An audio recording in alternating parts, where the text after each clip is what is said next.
Hello and good morning. आज हम लोग retirement of A partner chapter से एक सवाल बनाएंगे जिसमें कि रिवॉल्यूशन अकाउंट बनाएंगे, फिर पार्टनर्स कैपिटल अकाउंट बनाएंगे और उसके बाद रिटायरमेंट के बाद पार्टनर के रिटायरमेंट के बाद जो नया बैलेंस शीट बनेगा उसे बनाएंगे। तो पहले देखते हैं सवाल। A B and C are partner sharing profit in the ratio 3:2:1। A और बी और सी पार्टनर हैं जिनका जो प्रॉफिट शेयरिंग रेशियो है 3:2:1, मतलब ए का 3/6, बी का 2/6 और सी का 1/6। B retires on 31st March 2019। Balance sheet was as follows. B retire होता है 31st March 2019 को और उस समय बैलेंस शीट इस प्रकार था।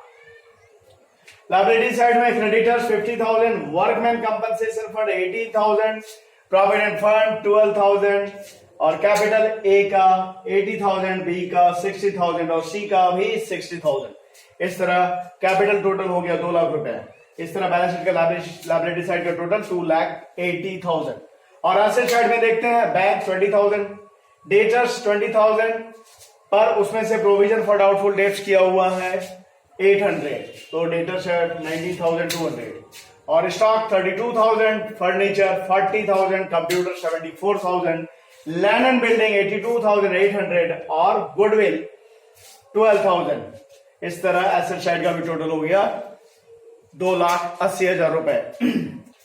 अब जो टर्म्स है, जो कंडीशन है रिटायरमेंट के समय, वो इस प्रकार है। The terms were land and building have appreciated by 9,200। Land and building को बढ़ा दिया गया है, रिवैल्यूएशन हुआ है और उसमें बढ़ा दिया गया उसे 9,200 रुपए से। और स्टॉक डेप्रिसिएटेड बाय 2,000। स्टॉक को घटाया गया 2,000 रुपए से।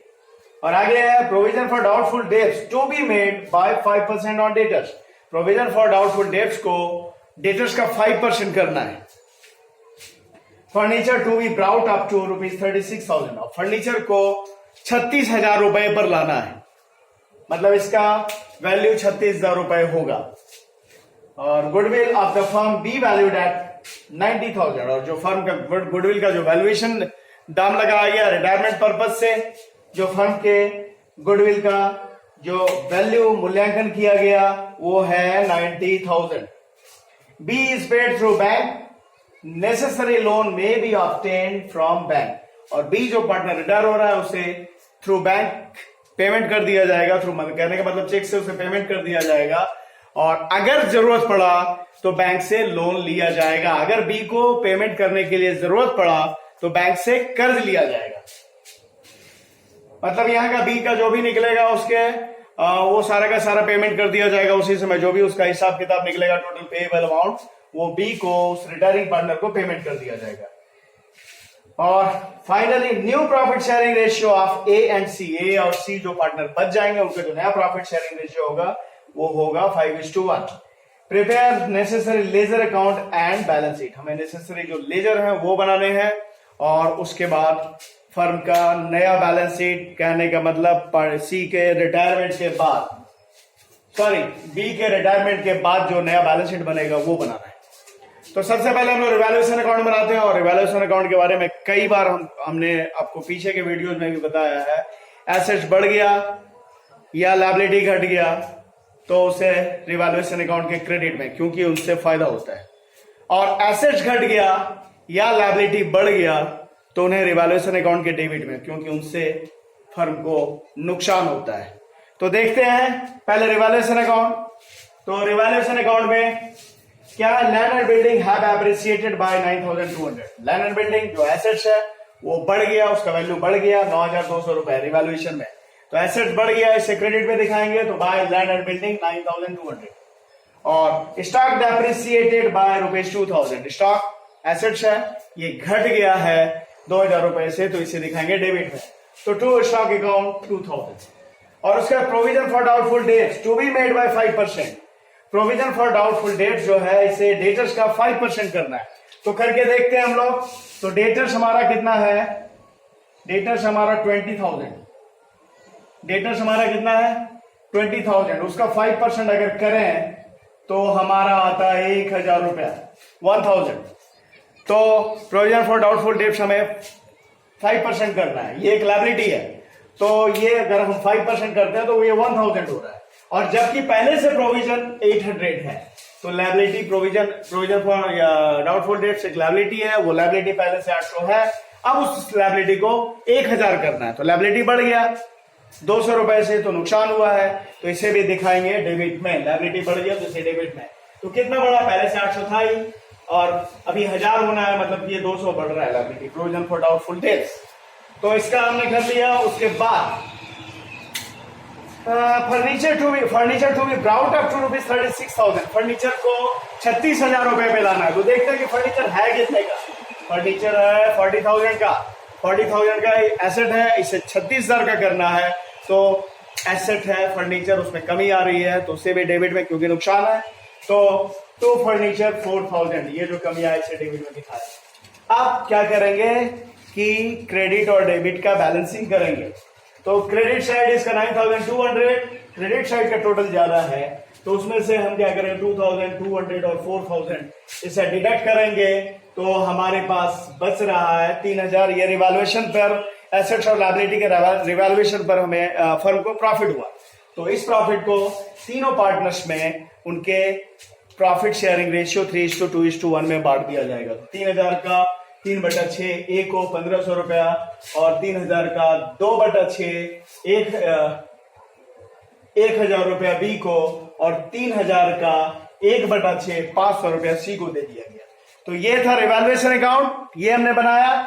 यहां पे प्रॉफिट हुआ रिवैल्यूएशन पे, जो है ए और बी और सी के बीच बांट दिया गया। अब हम लोग पार्टनर्स कैपिटल अकाउंट और फर्म का नया बैलेंस शीट बी के रिटायरमेंट के बाद जो बनेगा उसे बनाकर देखते हैं।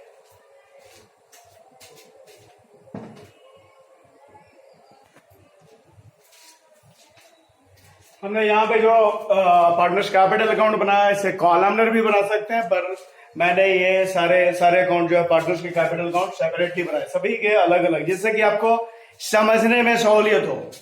तो पहले कैपिटल अकाउंट देखते हैं, पार्टनर्स का कैपिटल अकाउंट। तो ए का पार्टनर्स कैपिटल अकाउंट में ए का अकाउंट देखते हैं। ए का जो पहले से जो बैलेंस कैपिटल का जो पुराने बैलेंस शीट में है 80,000, उसे लिख दिया गया बाय बैलेंस पेडी 80,000 रुपीज।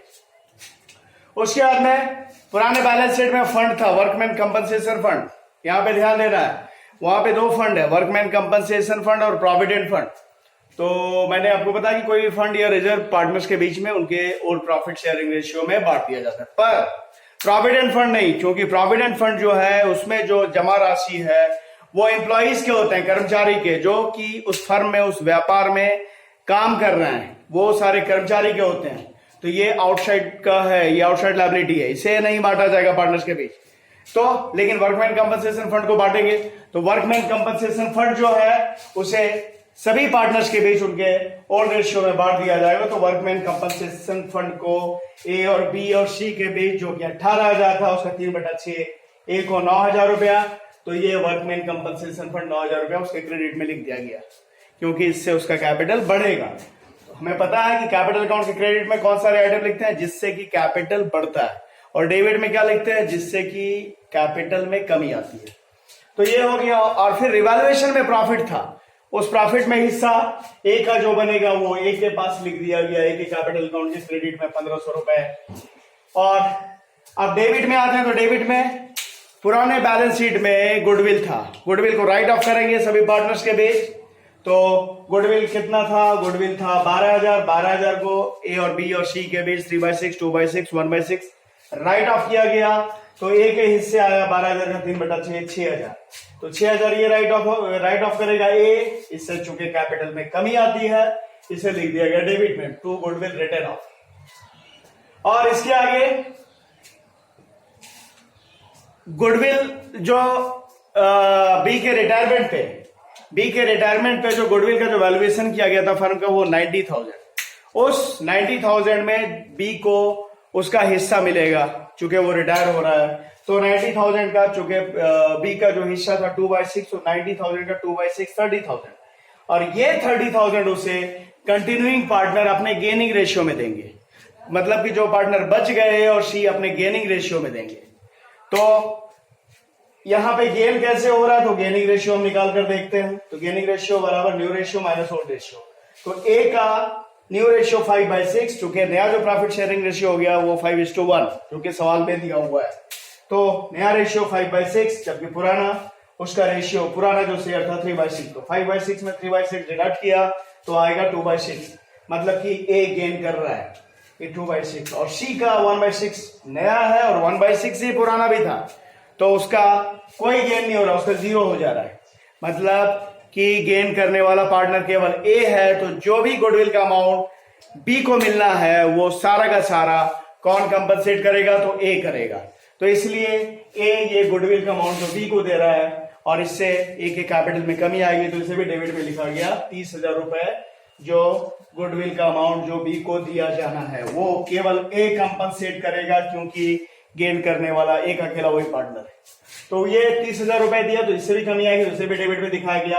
अब बैलेंस निकालते हैं कैपिटल का, तो करंट बैलेंस जो निकलता है, तो इस तरफ पे टोटल 90,500, और 90,500 में 6,000 और 30,000 डिडक्ट करते हैं, तो ए का अब जो कैपिटल है वो है 54,500। अब हम लोग बी का देखते हैं, बी जो रिटायर हो रहा है उसका देखते हैं। तो बी का कैपिटल, सबसे पहले कैपिटल लिख देंगे, बाय बैलेंस पीडी, वो कैपिटल लिख दिया गया बी का 60,000, और इसके बाद वर्कमैन कंपनसेशन फंड में बी का हिस्सा, तो बी का हिस्सा कितना था, तो 12,000 का 2/6, 18,000 का 2/6, 6,000, तो वर्कमैन कंपनसेशन फंड में 6,000 हिस्सा, और रिवैल्यूएशन के प्रॉफिट में हिस्सा 1,000 ये मिला, और उसे गुडविल का अमाउंट मिलेगा। तो गुडविल का अमाउंट चूंकि वो रिटायर हो रहा है, तो उससे गुडविल जो मिलेगा वो जो कि ए देगा उसे कंपनसेट करेगा, तो वो गुडविल का अमाउंट उसे 30,000 मिलेगा, और चूंकि इससे इस ए का या सॉरी बी का कैपिटल बढ़ेगा, इसलिए इसे क्रेडिट में लिखा, तो 30,000 गुडविल में हिस्सा, तो ये सारा मिलाकर इसका 97,000 हो रहा है क्रेडिट में। जबकि डेबिट में जो पुराना गुडविल जो फर्म के बैलेंस शीट में, पुराने बैलेंस शीट में था, वो था कितना, उसमें उसे जो राइट ऑफ किया गया, तो उसे राइट ऑफ किया गया, तो उसमें ए का भी हिस्सा निकला था, ए 6,000 राइट ऑफ किया था, और बी कितना राइट ऑफ करेगा, 12,000 का 2/6, 4,000। तो ये 4,000 राइट ऑफ करने के बाद अब जो बी का निकल रहा है, बी का जो अमाउंट पेएबल निकल रहा है, मतलब बी को जो अमाउंट दिया जा रहा है वो कितना दिया जाए, 93,000, और चूंकि सवाल में लिखा था कि अमाउंट जो है थ्रू बैंक पेमेंट कर दिया गया, तो ये बैलेंस नहीं दिख के ये सीधा टू बैंक 93,000 ये बी को पेमेंट कर दिया गया। अब सी में आते हैं, तो सी का कैपिटल बाय बैलेंस बीडी, उसका कैपिटल दिखा दिया गया 60,000 रुपीज, और फिर वर्कमैन कंपनसेशन फंड में उसका भी हिस्सा, तो उसका हिस्सा है 3,000 वो दिखाया गया, और रिवैल्यूएशन के प्रॉफिट में उसका हिस्सा 500 रुपए वो यहां पे दिखाया गया, और गुडविल राइट ऑफ हुआ तो उसमें ए का भी हिस्सा था, ए राइट ऑफ किया था 6,000 रुपए, बी राइट ऑफ किया था 4,000 रुपए, और सी राइट ऑफ करेगा 1/6 मतलब कि 2,000 रुपए। तो राइट ऑफ करने के बाद अब देखते हैं इसका क्रेडिट साइड का टोटल 63,500, जिसमें ये डेबिट साइड का 2,000 डिडक्ट करने के बाद उसका अब जो कैपिटल रह गया सी का 61,500। तो मतलब कि नया जो बैलेंस शीट बनेगा उसमें जो कैपिटल दिखेगा, बी का तो दिखेगा नहीं चूंकि बी तो रिटायर हो गया, तो ए का कैपिटल अब दिखेगा 54,500 और सी का कैपिटल दिखेगा 61,500, और बी रिटायर हो गया, बी को पेमेंट भी कर दिया गया, तो बी को तो कुछ दिखना ही नहीं है। हाँ, अगर बी रिटायर हो गया और उससे पेमेंट नहीं किया गया होता तो ये सारा अमाउंट उसके लोन अकाउंट में दिखता और उससे बैलेंस शीट में दिखाया जाता है। वो मैं अलग सवाल में बताऊंगा आपको कि रिटायरिंग पार्टनर का लोन अकाउंट को कैसे शो करेंगे। तो ये रहे पार्टनर्स कैपिटल अकाउंट। अब हम लोग देखते हैं बैलेंस शीट। तो बैलेंस शीट में जिन सारे एसेट्स और लायबिलिटीज में रिवैल्यूएशन हुए हैं तो वो तो घटकर या बढ़कर दिखेंगे, और जिन सारे एसेट्स और लायबिलिटी में कोई रिवैल्यूएशन हुआ नहीं है वो जितना पुराने बैलेंस शीट में था उतना ही दिखेगा। तो हम लोग देखते हैं पहले हमारा डेटर्स 20,000, पुराने बैलेंस शीट में भी 20,000 था, पर वहां पे प्रोविजन फॉर बैड डेट्स जो किया गया था वहां पे 800 था प्रोविजन फॉर डाउटफुल डेट्स पर यहां पे प्रोविजन फॉर डाउटफुल डेट्स अब चेंज हो गया, वो 800 की जगह 1,000 का हो गया। तो यहाँ पे 800 नहीं घटकर 1,000 घटेगा, तो 20,000 में 1,000 घटने के बाद डेटर्स हो गया 19,000 का। और स्टॉक हमारा, स्टॉक के वैल्यू में कमी आया। स्टॉक जो पहले हमारा 32,000 का था उसमें 2,000 की कमी आई और अब वो स्टॉक दिखेगा 30,000। और फर्नीचर को 36,000 का किया जाना, जबकि पुराने बैलेंस शीट में ये 40,000 का था, पर सवाल में दिया हुआ था उससे रिवैल्यूएशन करके उसे 36,000 का करना है, तो आप फर्नीचर जो दिखेगा 36,000 का दिखेगा। और कंप्यूटर में कोई चेंज नहीं, जो पुराने बैलेंस शीट में था वही इस बैलेंस शीट में भी होगा, क्योंकि उसका कोई रिवैल्यूएशन नहीं हुआ है। और लैंड एंड बिल्डिंग हमारा पुराने बैलेंस शीट में 82,800 का था और उसमें अप्रिसिएशन हुआ था 9,200 का, तो अब लैंड एंड बिल्डिंग हमारा जो है वो हो गया 92,000। और इसके बाद हम लोग लायबिलिटी साइड में देखते हैं, तो लायबिलिटी साइड में क्रेडिटर में कोई रिवैल्यूएशन नहीं, तो क्रेडिटर वही का वही दिख रहा है। और प्रोविडेंट फंड हमारा है, ये चूंकि एम्प्लॉय का पैसा है, इस फंड को हम पार्टनर्स के बीच बांटते नहीं है, ये आउटसाइड लायबिलिटी है, तो इससे भी हम दिखाएंगे। और फिर बैंक लोन, ये लोन कैसे हुआ, तो चूंकि सवाल में कहा गया था कि बी जो रिटायरिंग पार्टनर है उससे पेमेंट कर दिया जाएगा, उसका जो भी अमाउंट होगा थ्रू बैंक पेमेंट कर दिया जाएगा, और अगर जरूरत पड़ी तो बैंक से उसके लिए लोन लिया जाएगा। तो जरूरत क्या पड़ेगा, तो हम लोग समझते हैं। चूंकि बी को दिया जाना था, टोटल पेबल टू बी था बी 93,000, और पुराने बैलेंस शीट में देखें तो वहां पे बैंक में अमाउंट अवेलेबल है, हमारा अवेलेबल अमाउंट है कितना, अवेलेबल अमाउंट है वहां पे बैलेंस शीट में 20,000, तो हमें कितने लोन की जरूरत होगी, तो 73,000 की। तो ये चूंकि सवाल में दिया है कि बैंक से लोन ले लिया जाएगा, तो ये बैंक लोन हो गया हमारा 73,000 का। और कैपिटल, तो कैपिटल अकाउंट से आया 54,500, ए का कैपिटल हो गया अभी करंट वाला, और सी का कैपिटल हो गया 61,500, इस तरह 1,16,000, तो इसका टोटल